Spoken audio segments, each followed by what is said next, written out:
আজ স্বাধীনতা দিবস। আজকের দিনে আমরা স্বাধীন হয়েছি অনেক নারী পুরুষের আত্মবলিদানে।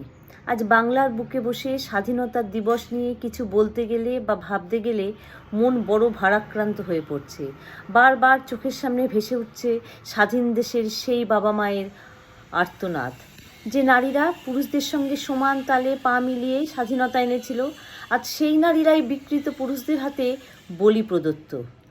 আজ এই তরুণীর বলিদান মেনে নিতে বড় কষ্ট হচ্ছে, শরীর শিহরিত হচ্ছে। তাই প্রতিটি সুস্থ মানুষের পদধ্বনিতে যেন পরবর্তী স্বাধীনতার আলো ফোটে। প্রতিটি পরিবারের উচিত ছেলেদেরকে শৈশব থেকে নারীকে সম্মান দিতে শেখানো, আর নিজেদেরও সেটি অনুসরণ করা। তবে এই বিকৃত রুচি, বিকৃত মানসিকতা লুপ্ত হবে। স্বাধীনতার প্রাক্কালে যে প্রতিবাদ শুরু হয়েছে, সেই প্রতিবাদ সার্থক হোক। এই প্রতিবাদ নারী বনাম পুরুষের নয়, এই প্রতিবাদ নারী নিগ্রহকারী বনাম সুস্থ মানুষদের।